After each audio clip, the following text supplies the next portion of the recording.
Josh and I spoke last week and we just agreed, I thought it'd be helpful to give a tiny little bit of the sort of story of my journey to ordination and being a vicar in East London, because I guess that's of interest to anyone who's training to be a vicar, is what did it look like? What was that story?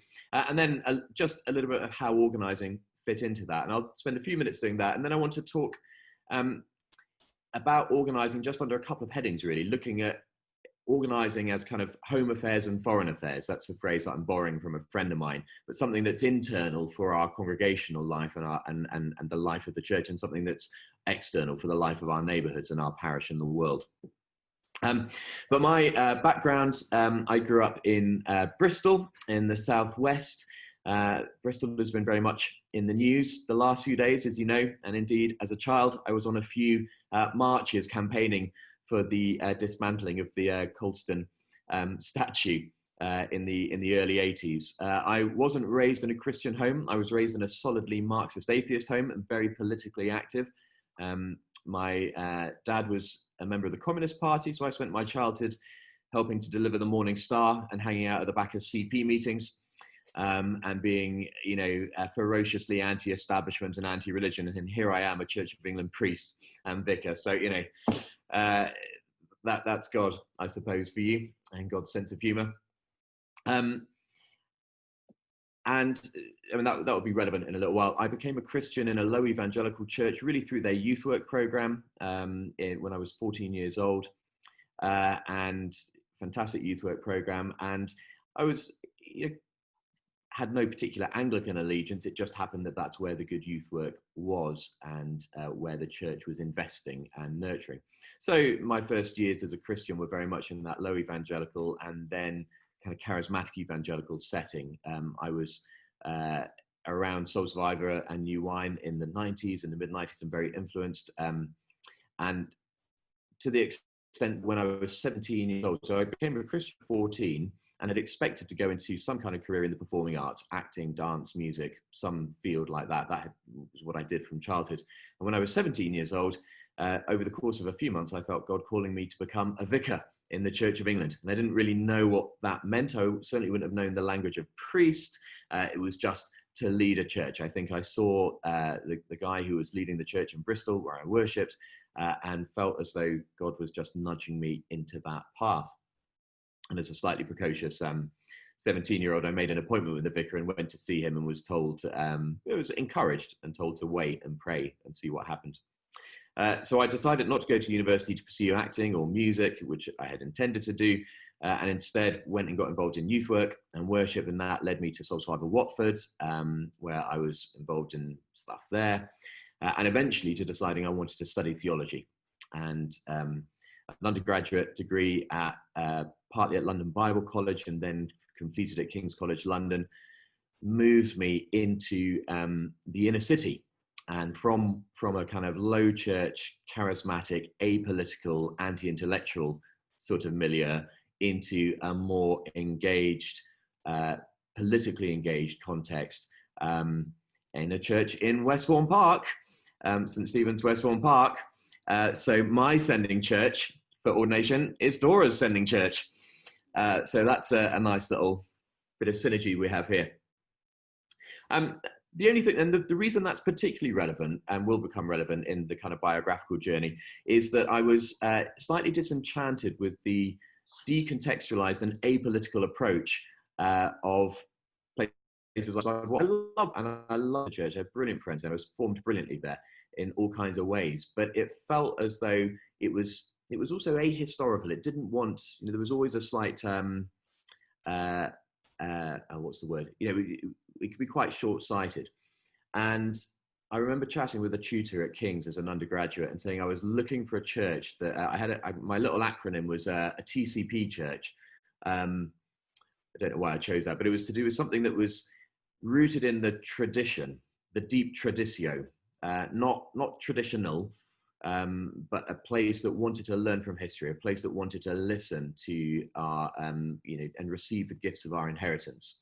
I wanted a place that was charismatic with a capital C. I wanted to find a church. I didn't care whether people raised their hands in worship or not. I wanted to know it was the church that was passionate about walking in step with the Spirit and, you know, following the guiding and the inspiration of the Holy Spirit. And I wanted somewhere that took seriously its political reality, a place that was rooted in parish. So P was sort of parish, parochial, political, somewhere that took its socioeconomic context seriously.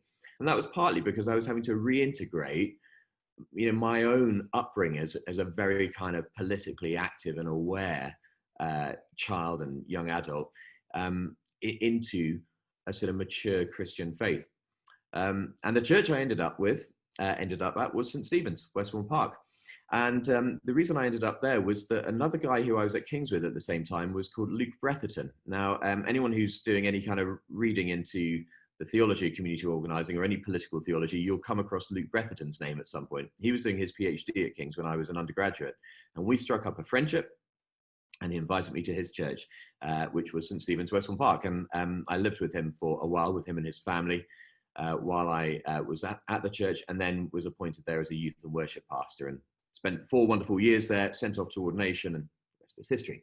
But my first encounter with organising was back in about 2003, when London Citizens, or Telco as it was then really, the East London Community Organising branch, was looking to establish some broad-based community organising work in West London.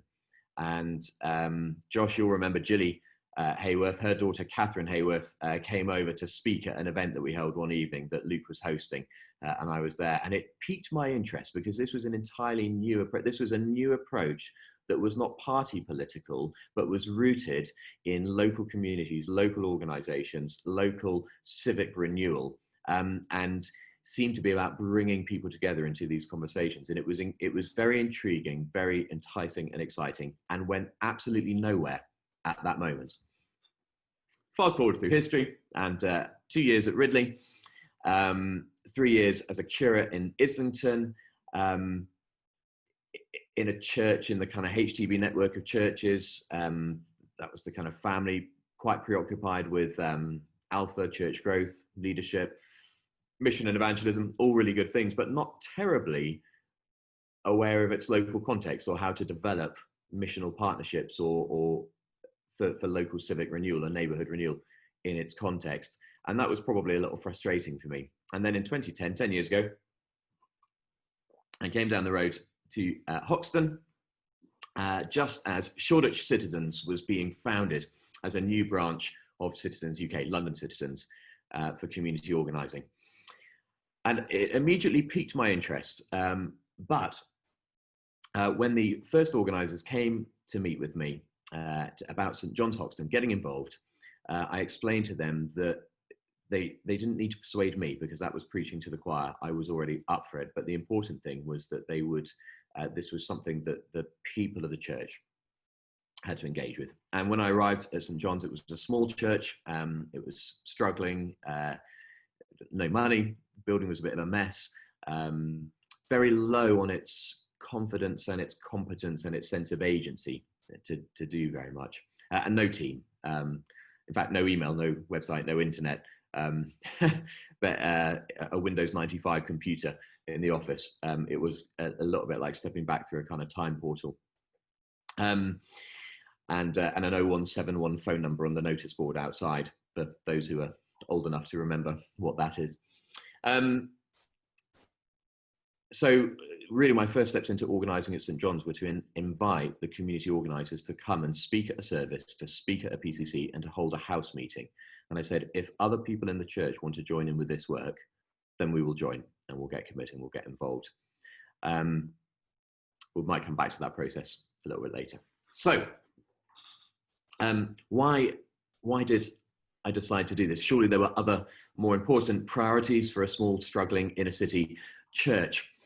Well, this is where I want to come on to really my first main bit about organising, which is how it is a tool and a resource for, as it were, internal affairs, home affairs. And I think I spotted quite early on, although I certainly learned a lot along the way and was helped by the Centre for Theology and Community in East London, to see that community organising was not just a benefit for, as it were, external mission, but actually had tools and resources within it that could enable the congregation to develop and grow and discover its sense of purpose and its vocation and its particular gifts. So, as I said, when I invited organisers to come and meet with people at St John's, I was very clear that, excuse me, I have to do this every so often. I've got automatic lights in my office, so I just have to turn the lights back on. I didn't want to foist a project on this small and struggling congregation. I didn't want to say this was now going to be the thing that everybody had to do. I wanted to invite community organising into our midst as a process rather than a project, as a methodology rather than a ministry. I wanted to see how it had tools that could enable us to grow and to develop as a congregation, as a church family. And as I say, that was, we ran through that process. And at the hard edge of that process, and you'll learn more about this, I'm no doubt, and Josh can fill you in on how all this works, but membership of Citizens UK requires money. You have to pay a fee to join. It's a subscription organisation, a membership organisation, and we think and believe that you need to include fees because people need to be real stakeholders. It needs to cost us something to get committed and get engaged and get involved. And there was no budget, there was no money, there was debt, it was a struggle. We couldn't really resource it out of regular church funds. So I put the challenge to the people who were interested. I said, will you commit to giving £5 a month each so that we can start paying a membership fee? If 10 of us will spend £5 a month on this, we can pay our £50 a month membership fee. That's what we began with initially. And I said that I'd quite happily go on the list as the first person to give £5 a month specifically to this, and was delighted when 9 other people joined. And that was, but again, there was that antagonistic, there was a challenge. There was, people had to, they will not give to the Lord a sacrifice that cost them nothing. They had to put some material sign and token of their commitment into that. So we changed the emphasis of how we were building relational culture. The first resource that community organising gave to us for our congregational development was a renewed emphasis on listening. Now, every parish will undertake some sort of listening exercise and surveys, and whenever you end up being appointed as a vicar, a priest, minister somewhere in a context, you'll be sort of doing mission action planning, and you'll learn all these tools for kind of listening exercises. But what was quite distinctive about community organising was the deep emphasis it placed on these one-to-one meetings, face-to-face, individual, public conversations. And public conversations which were not transactional, were not therapeutic, were not pastoral, but were about sharing testimony, sharing story, and finding mutual passion, mutual interest. So discovering what makes us tick. And what I loved about that, sometimes you'll hear this phrase at some point or another in your training. You'll be told that it's not your job to impose your ideas or visions upon a congregation. You just have to discern what the Spirit is doing ahead of you, what the Spirit is saying in your context. If you haven't heard that already, you will at some stage or another. And I don't want to discredit that, because that plays an important part. But it can sort of minimize or reduce the sense of the agency and the importance that we bring to a context with our particular story, testimony, vision, gifts, and priorities. And I think there is a sense in which, if we trust in the providence of God in the process of calling us to places, particular people, particular times, then we have to trust that He is calling you, me, us for that particular time, because there's something in us that is divulged to that context.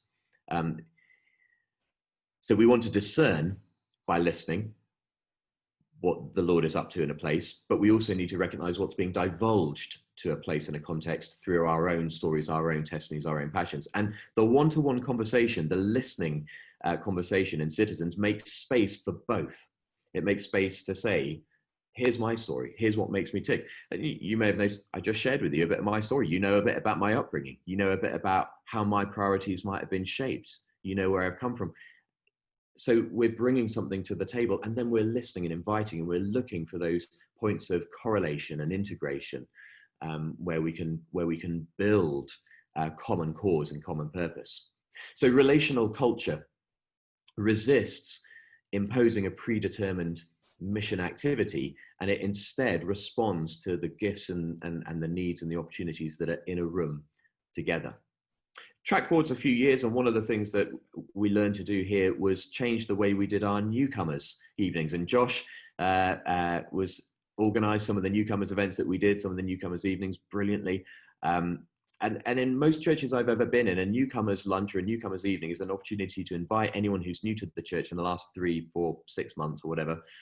And you have a nice meal and you have a drink of wine or something. And then at some point you ding a glass or a champagne flute or a coffee cup or a can of Coke, whatever your milieu dictates. And the vicar gives a little stump speech and tries to enlist and co-opt people to his or her cause. You're like a recruiting sergeant. That's how most newcomers events that I've ever been to are. And we ran ours like that for a while. And it didn't really scratch where people were itching. It didn't really hit the mark. And so we changed and we began to use rounds questions. What do you love about our neighbourhood? And what would you most like to change? What made you come to this church and why did you come back?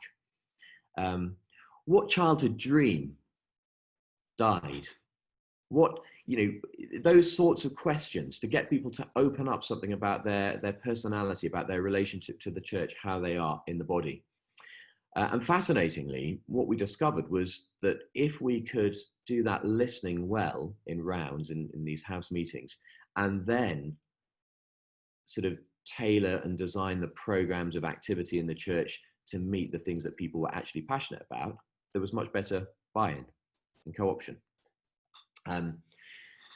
Though let's be clear, this is not a tool to fill every role on the ministry rota, because there will always be a struggle to fill all the roles in the ministry rotas. But it celebrates the contributions of others. So key tools for organising and congregational development, those one-to-ones and the listening, which is about understanding what makes people tick. In community organising language, it's about understanding self-interest, the stories, the institutions, the relationships, the key events in our life that have shaped and formed who we are and why we are passionate about the things we're passionate about. Christians often find the terminology of self-interest difficult because we think we're supposed to be humble and so we shouldn't have any self-interest. So if the language of vocation or passion is more helpful to you, then use that. What has God done in your life? How has your testimony shaped and driven your action? And how has that been for other people? And how can you sort of correlate around those things? Building relationship culture, leadership development. I'll just pause to say, the wonderful thing for me in community organising and congregational development is that it's so deeply committed to leadership development. It's all about saying who is in the room, who has a gift, a skill, a passion that can be developed, who has a following, who has relationships that they could bring in to this conversation, into this group. And I became convinced, and I think I've seen some evidence for this, that actually even those who begin leading in external actions, a campaign against payday lending, or a campaign to eradicate damp in housing, or a campaign for local road safety, can be the very people who end up becoming your home group leaders, your Lent group leaders, your ministry team leaders, because actually they're developing all the tools of relational culture, of empathy, of understanding how people coalesce around a cause, learning to hear what makes people tick and bringing that together. We've got one wonderful woman in our church who's a fantastic story of someone who's kind of come from rock bottom on the verge of suicide through into conversion, into faith, into Christian community, and from a rather chaotic life into a much more ordered and disciplined life, and from, in a way, being an also ran of the neighborhood into a key protagonist, a key player who leads ministries, who's on our PCC, who's really got kind of leadership, power, potential, and does brilliantly. The other thing that community organising did brilliantly for congregational development is gave me the tools for thinking about power analysis. And power analysis is one of the most helpful things that you can do when you find yourself in a new context in any church. And it's about understanding who are the people who have influence, who have the capacity to act, what kind of influence or capacity do they exercise? Do they have positional power? Are they the treasurer? Are they on a finance committee? Or do they have relational power? You know, are they the person that everybody turns to in a crisis? Do people go to them for wisdom? Understanding the different kinds of power and how it relates and how that changes over time. It's a wonderful tool. And again, Christians can get very nervous. We can all get nervous about concepts of power.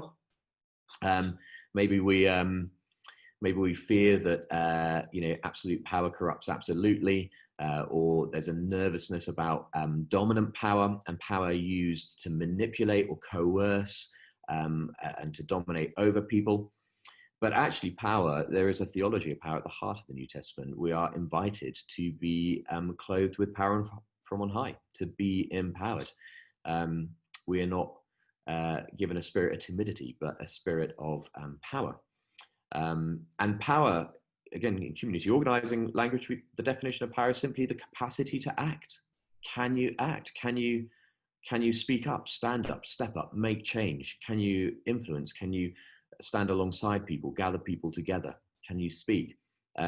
Anything which diminishes your capacity to do those things diminishes your power. So the building of power is about building our relational power together to seek and to establish the change that we long to see. Final point really on organizing internally in congregational development. So it has a lovely cycle of action, evaluation, and celebration. Very often we take action in churches without really thinking terribly critically about it. You're certainly in a season, I remember it from at Ridley, where you spend an inordinate amount of time reflecting on your actions and planning your actions. And I don't know whether you still have to like lead Thursday worship as a group and like sit and do arduous, torturous planning meetings for how to do it, which you'll never have to do in real life. But you know, but the really interesting thing is how often in the church we plan services, but we never evaluate them. We never actually sit down. And I'm amazed that there are some churches still to this day where nobody ever sits down and says, did that service achieve what we wanted to achieve? How did it go? What went well? What could be better? What could we learn? And community organizing tries to seek all of our, you know, a PCC meeting as an action, an annual parochial church meeting as an action with outcomes, with purpose, with intention. And then you can evaluate it and say, what went well? What did we achieve? Did we achieve the goals that we set out to achieve? If so, you know, how? What did we do that made that?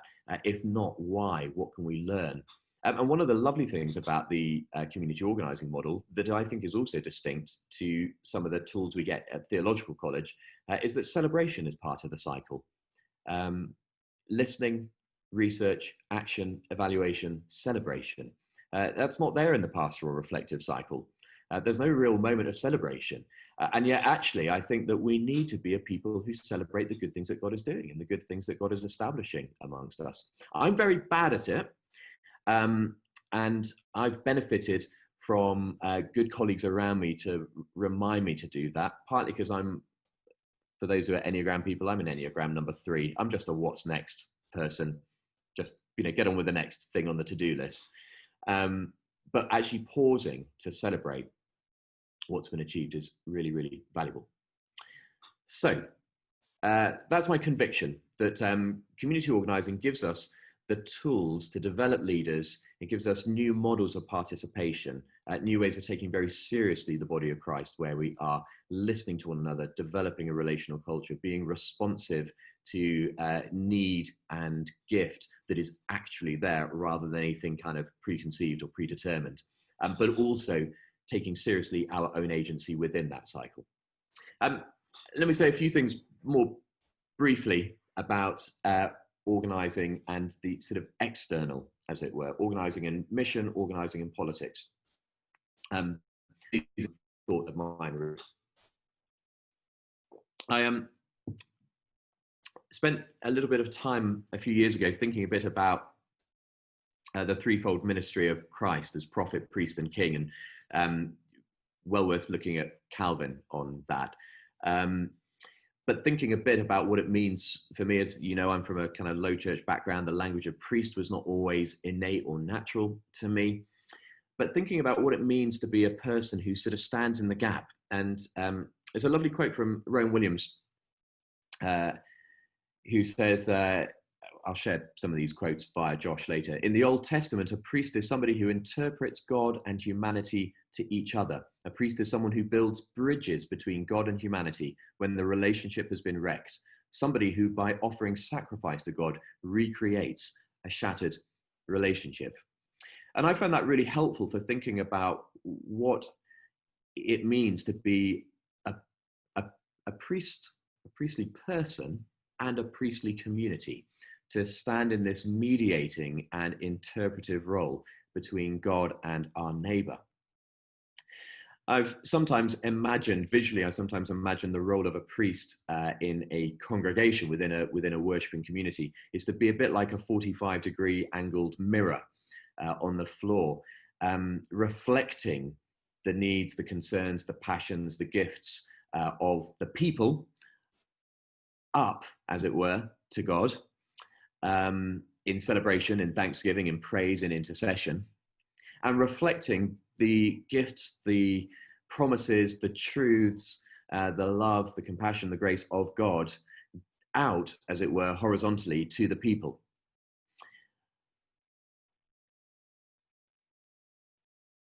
And this idea of being, so this idea that kind of you stand in this mediatory role, so that there is a sense in which there's a channel for the blessing, the promise of God to be passed on and experienced by the community.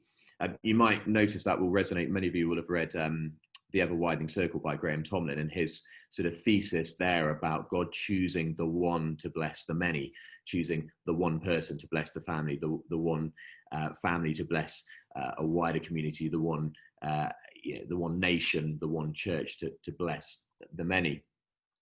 And in that, you can start as well to see this idea in which the priestly function of the church, the priestly function of the whole community, not just the ordained minister within it, but the priestly function of God's people gathered in a place and a time, is to be a community through whom God can bless the neighborhood, and by whom, in that, as it were, 45-degree angle mirror idea, the needs, the concerns, the passions of the neighborhood, of the people, of the place, can be offered to God in celebration, in intercession, in lament, in a kind of, in a kind of cry, an intercessory cry, I suppose, for God's justice and concern.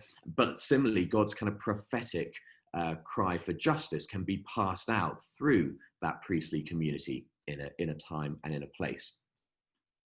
And that's been something I found quite helpful thinking about community organizing and mission. Because it enables community organizing, the tools enable us to organize internally, develop our congregation, but they also enable us to play our part in the reorganization of our neighborhoods, our parishes, our places, and to stand alongside in partnership with those other people of a place, stand alongside and bring those concerns to God in prayer, to bring them into the church and offer them up to God, but also to bring God's passion, God's justice, the God who is father to orphans and protector of widows, God of the poor, that biblical vision of justice into our neighborhoods. And to know that we are placed there as it were, as a priestly people to bring God's blessing, to mediate God's blessing. On political theology, St. Augustine was deeply influenced by Jeremiah 29 and the letter to the exiles. And a lot of Augustine's political theology is built around this idea of what it means to be people whose orientation is to the city of God, but find ourselves living in the earthly city and bearing witness to the city of God. And Luke Brethton writes about that as well in Christianity and Contemporary Politics. And of course, in the context of what's going on there's a sort of, in Jeremiah 28, the false prophet Hananiah is effectively saying to the people in exile, stay out of the city, don't assimilate. God's going to rescue you any day. Keep your spiritual zeal, keep your fervor, keep yourself pure and undefiled. Don't by any means let yourself kind of assimilate or integrate. But actually that transpires to be a false prophetic word. And in the letter to the exiles through Jeremiah, we have those famous verses. This is what the Lord Almighty, the God of Israel, says, that I carried into exile from Jerusalem to Babylon, build houses and settle down, plant gardens and eat what they produce, marry, have sons and daughters, find wives, seek the peace and the prosperity of the city to which I have carried you in exile. Pray to the Lord for it. If it prospers, you will prosper. And then there's something very interesting, and I picked this up from Tim Keller, actually. The letter continues in verse 10. It says, when the 70 years are completed for Babylon, I will fulfill what I have promised and restore you to the land. And he makes the observation that we always read the exile narrative as a punishment for Israel. But actually, there's a suggestion there in the text that it's not a punishment for Israel, it's a blessing for Babylon. It's a way of establishing God's chosen people in the midst of a foreign nation, a foreign culture. And that their concern for the prosperity of Babylon and the well-being of Babylon is to mediate God's blessings to that people. I had a really interesting conversation, a sort of scriptural reasoning conversation with some rabbis from Masorti Judaism a few years ago. I was doing a little coaching session on organizing and congregational development to help them think about synagogue development. But we got into a little kind of scriptural reasoning discussion, and one of my kind of friends said, we were talking about this passage, and I said, you see, when we read the Old Testament as Christians, we're always reading with our eyes watchful for those signs of the ways in which God is seeking to bless all peoples and bless all nations through his people Israel. To which he replied, we're just reading what God did to Israel. And he was like, no, it's just a punishment for Israel. And I was like, no. But it's really interesting, that distinction, that so often we can read the Old Testament, we can see those signs of how God is using his people. And there's these hints at what is to come, where there'll be the fulfillment, and God's saving work will be for all humanity, all of the cosmos. So anyway, that's a little bit of an aside, but that's organizing and mission. And in politics and neighborhood renewal, I need to wrap up, but organizing is rooted in eschatology. It's absolutely firmly rooted. The whole concept of broad-based community organizing is in this concept of the world as it is and the world as it should be, which we might call the now and the not yet. And there's that doesn't really go into inaugurated eschatology, but why and what's the common heritage? Well, it's partly because Saul Alinsky, who was the sort of founder and originator of a lot of the theories around broad-based community organizing, was himself a sort of secular left-wing Jew, but very influenced by a messianic, a sort of left-wing Jewish messianism, which believed in a better future, believed in the sort of deliverance of those in oppression into some promised land. So it had as it were, desacralized the stories and made them into secular narratives about escaping oppression, being delivered from slavery or exploitation, and into freedom and promise. And actually, the great philosophical articulator and proponent of that was a guy named Ernst Bloch, who wrote he was a sociologist, German sociologist, wrote a book called The Principle of Hope, which wasn't actually translated into English until the 1980s, but in which he talks about this idea that you need to have a vision of a better world that has transformative power and influence on how you live now. Ernst Bloch was for a while in the same department as Jürgen Moltmann, whose theology of hope is, of course, much better known in the church, but takes some of that same line and some of that same view. You need a vision of a better kingdom, a better world, a better society. And that's where scripture, of course, leads us when we read of in Amos 5, that great passionate cry for justice, or we read the Magnificat, or we read in Paul's letters about being citizens of heaven, from whence we seek our Saviour, and living as ambassadors of the ministry of reconciliation. 19th century German 19th century British Christian socialist F.D. Morris described the kingdom of heaven as a present reality which is set to renew the face of the whole earth. So we have resources within our own Christian tradition to think about eschatology and how hope of a better future motivates and resources us for action here and now. And that very much resonates with community organizing. I had a bit more to say about politics, but I won't. because we might get into that in discussion. So just finally, just the conclusion really, I think community organising is particularly beneficial to Christians in ministry and people like you, because it helps us resist paternalism.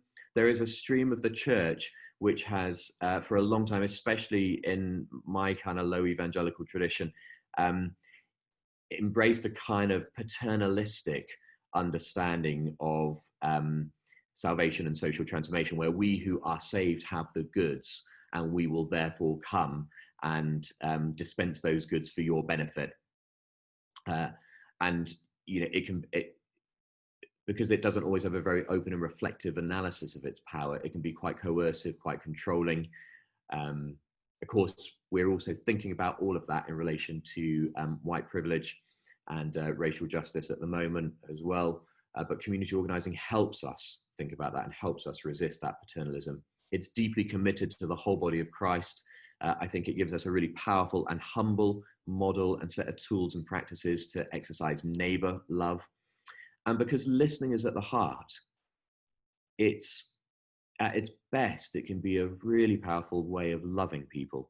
Dallas Willard is quoted in John Mark Comer's book, The Ruthless Elimination of Hurry, as saying that to be listened to is virtually indistinguishable to being loved. Listening is at the heart of what we do, and it's a very powerful way of establishing relational bonds of love within our congregations and within the neighbourhoods that we serve. I'll stop there. Thank you for listening so patiently to me.